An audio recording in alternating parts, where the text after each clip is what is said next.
It's Heather from Tech at Lowell again with some more new YA of 2020 for the month of December. So get excited!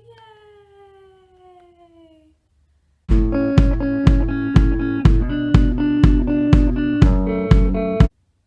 Alright, so I'm just going to jump right into it. I think I got 5 books this month, just because I'm shooting this more towards the middle of the month because of the holiday.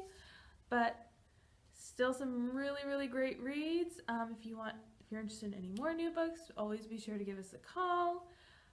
But let me just go ahead and jump right in it. So our first book is Admission by Julie Buxbaum. Looks like that. Very nice. So Chloe's life is perfect. She got into her dream college. Her crush is taking her to prom. Her best friend always has her back. And her mom is moving up as a celebrity. Everything is great until her mom is arrested by the FBI in a massive college admissions scandal. Now Chloe is losing everything she ever had and must take a look at her life and her guilt. Obviously, in light of the real life college admissions cheating scandal, this is very fascinating. It's kind of a different point of view because we hear a lot about the parents. We don't hear too much about the kids. Some of that is, of course, privacy laws and such, because a lot of them are probably still minors. Well, actually, no, if they're in college, they're probably not minors, but most of the focus has been on the parents. But this is sort of like the perspective of one of the kids.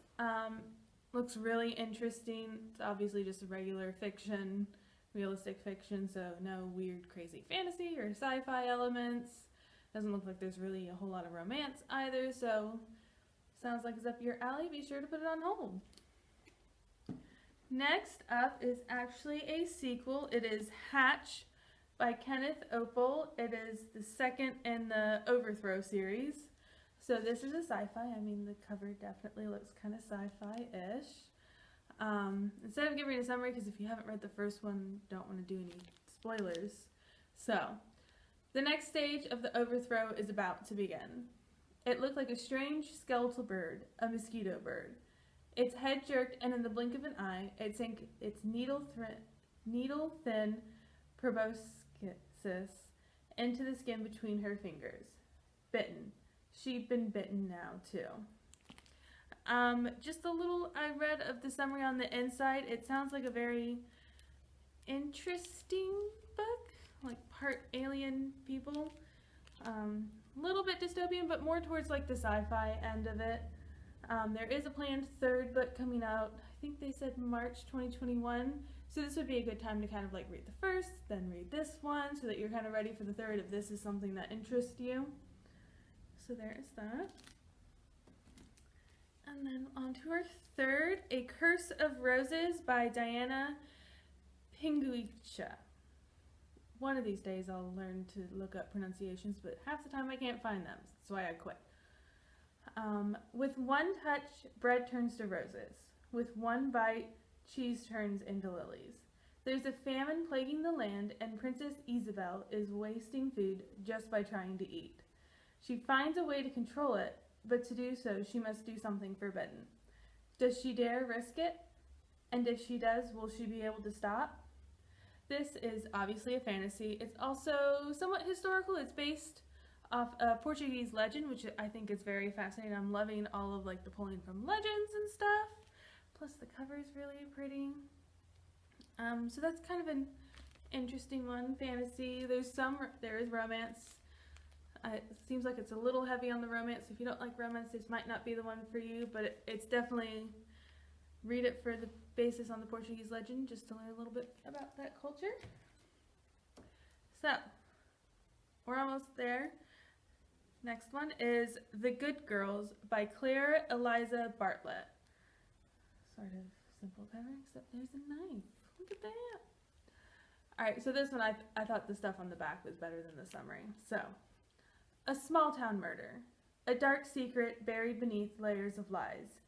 And at the center of it all are the good girls.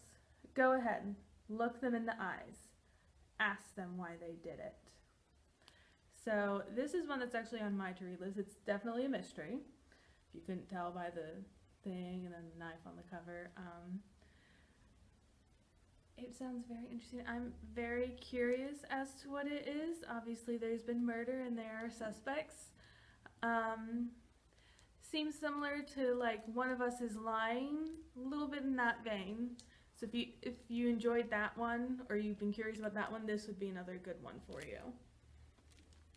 All right, and last but not least, of course, managed to get a graphic novel this month. Yay!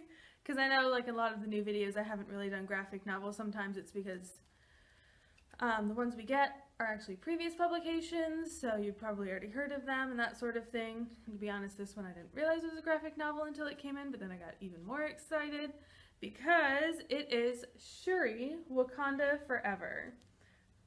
It's really cool. So, the Black Panther's techno-genius sister stars in her own incredible adventures. T'Challa has disappeared, and Wakanda expects Shuri to lead their great nation in his absence.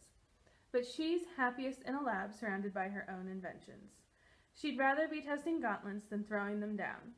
So it's time for Shuri to rescue her brother again, with a little help from Storm, Rocket Raccoon, and Groot. But what happens when her outer space adventure puts Africa at risk with an energy-sapping alien threat? Then Shuri heads to America to investigate a lead with Ms. Marvel and Miles Spider-Man Morales along for the ride. But with her people in peril, will Shuri embrace her reluctant destiny and become the Black Panther once more? Prepare for a hero like you've never seen before. So this is super exciting. It is, now that I'm looking at, a collection of Shuri numbers 1 through 10. So if you're in that. I always have a lot of trouble keeping track of comic books and how they're organized. I prefer to get them when they've been collected like this. Also because I hate cliffhangers. But it's very good. I love the art. The art's always so nice. Alright, so that is some of this month's new books. All of these are available, along with several others. If you have any questions about these or any other YA books, feel free to give me a call at Tech at Lowell Library. And until then, just keep an eye out. January's book club video should be coming out towards the end of the month, beginning of next month as usual. And that is books based on comic books, which I've got quite a few. So be sure to check that out because I will try to highlight some of my favorites and then link to a Goodreads discussion board and virtual display with more great titles. And as always, have fun and keep reading. Bye!